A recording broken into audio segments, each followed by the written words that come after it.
अथ श्री दुर्गा सप्तशती नवमो अध्याय है निशुंभवध। मैं अर्धनारीश्वर के श्री विग्रह की निरंतर शरण लेता हूँ। उनका वर्ण बंदूक पुष्प और सुवर्ण के समान रक्त पीत मिश्रित है। वह अपनी भुजाओं में सुंदर अक्षमाला, पास, अंकुश और वरद मुद्रा धारण करते हैं। अर्धचंद्र उनका आभूषण है तथा वह 3 नेत्रों से शोभित है। राजा ने कहा, भगवान, आपने रक्तबीज के बल से उत्पन्न संबंध रखने वाले देवी चरित्र का यह अद्भुत महात्म्य मुझे बतलाया। अब रक्तबीज के मारे जाने पर अत्यंत क्रोध में भरे हुए शुंभ और निशुंभ ने जो कर्म किया उसे भी मैं सुनना चाहता हूँ। ऋषि कहते हैं, राजन, युद्ध में रक्तबीज तथा अन्य दैत्यों के मारे जाने पर शुंभ और निशुंभ के क्रोध की सीमा न रही। अपनी विशाल सेना इस प्रकार मारी जाती देख निशुंभ अमरस में भरकर देवी की ओर दौड़ा। उसके साथ असुरों की प्रधान सेना थी। उसके आगे पीछे तथा पार्श्व भाग में बड़े बड़े असुर थे जो क्रोध से होंठ चबाते हुए देवी को मार डालने के लिए आए थे।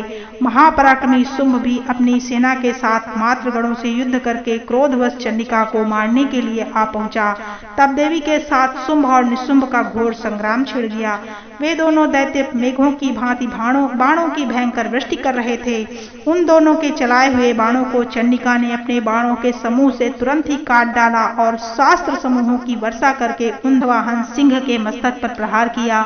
अपने वाहन को चोट पहुंचने पर देवी ने क्षुरप्र नामक बाण से निशुंभ की श्रेष्ठ तलवार तुरंत ही काट डाली और उसकी ढाल को भी, जिसमें 8 चांद जड़े हुए थे, खंड खंड कर दिया। ढाल और तलवार के कट जाने पर उस असुर ने शक्ति चलाई, किंतु सामने आने पर देवी ने चक्र से भी उसके 2 टुकड़े कर दिए। अब तो निशुंभ क्रोध में जल उठा। उस दानव ने देवी को मारने के लिए शूल उठाया, किंतु देवी के समीप आने पर उसे भी उसने मुक्के से मारकर चूर कर दिया। तब उसने गदा घुमाकर चंडी के ऊपर चलाई, परंतु वह भी देवी के त्रिशूल से कटकर भस्म हो गई। तदंतर दैत्यराज निशुंभ को फरसा हाथ में लेकर आते देख देवी ने बाण समूह से घायल करके उसे धरती पर सुला दिया। उस भयंकर पराक्रमी भाई निशुंभ के धराशायी हो जाने पर शुंभ को बड़ा क्रोध हुआ और अंबिका का वध करने के लिए वह आगे बढ़ा। रथ पर बैठे बैठे ही उत्तम आयुधों से सुशोभित अपनी बड़ी बड़ी 8 अनुपम भुजाओं से समूचे आकाश को ढककर वह अद्भुत शोभा पाने लगा।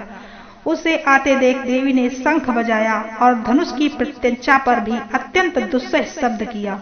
साथ ही अपने घंटे के शब्द से जो समस्त दैत्य सैनिकों का तेज नष्ट करने वाला था, संपूर्ण दिशाओं में व्याप्त कर दिया। तदंतर सिंह ने भी अपनी दहाड़ से, जिसे सुनकर बड़े बड़े गजराजों का महान मदचूर हो जाता था, आकाश, पृथ्वी और 10 दिशाओं में गुंजा दिया। फिर काली ने आकाश में उछलकर अपने दोनों हाथों से पृथ्वी पर आघात किया। उससे ऐसा भयंकर शब्द हुआ जिससे पहले के सभी शब्द शांत हो गए। तत्पश्चात शिवदूती ने दैत्यों के लिए अमंगलजनक अट्टहास किया। इन शब्दों को सुनकर समस्त असुर थर्रा उठे। फिर शुंभ को बड़ा क्रोध हुआ। उस समय देवी ने जब शुंभ को लक्ष्य करके कहा, ओ दुरात्मन, खड़ा रहे। तभी आकाश में खड़े हुए देवता बोल उठे, जय हो, जय हो। शुंभ ने वहां आकर ज्वालाओं से युक्त अत्यंत भयानक शक्ति चलाई। अग्निमय पर्वत के समान आती हुई उस शक्ति को देवी ने बड़े भारी लूके से दूर हटा दिया। उस समय शुंभ के सिंहनाद से तीनों लोग गूंज उठे। राजन, उसकी प्रतिध्वनि से वज्रपात के समान भयानक शब्द हुआ जिसने अन्य सब शब्दों को जीत लिया।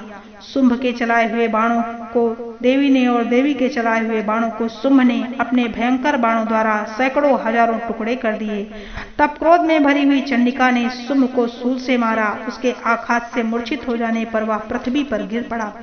इतने में ही निशुंभ को बड़ी चेतना आ गई।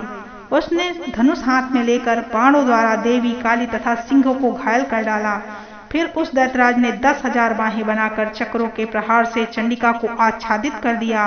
तब दुर्गम पीड़ा का नाश करने वाली भगवती दुर्गा ने कुपित होकर अपने बाणों से उन चक्रों तथा बाणों को काट गिराया। यह देख निशुंभ दैत्य सेना के साथ चंडिका का वध करने के लिए हाथ में गदा लेकर बड़े वेग से दौड़ा। उसके आते ही चंडी ने तीखी धार वाली तलवार से उसकी गदा को शीघ्र ही काट डाला। तब उसने शूल हाथ में ले लिया।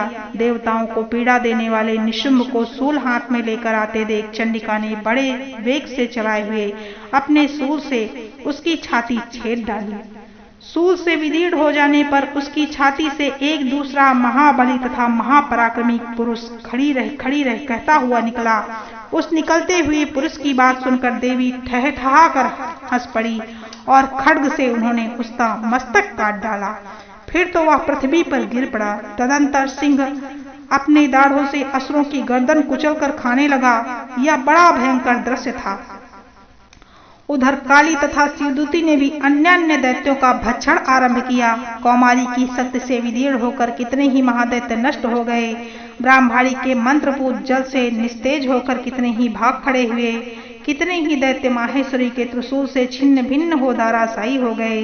बाराही के थुथुन की आघात से कितनों पर पृथ्वी पर कचूमर निकल गया। वैष्णवी ने भी अपने चक्र से दानवों के टुकड़े टुकड़े कर डाले। इंद्र के हाथ से छूटे हुए वज्र से भी कितनों के प्राणों को से हाथ धो बैठे। कुछ असुर नष्ट हो गए, कुछ उस महायुद्ध से भाग गए तथा कितने ही काली शिवदूती तथा सिंह के ग्रास बन गए।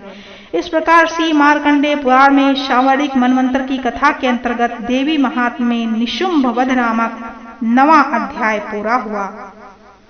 बोलो जगत जननी जगदम्बा की जय हो।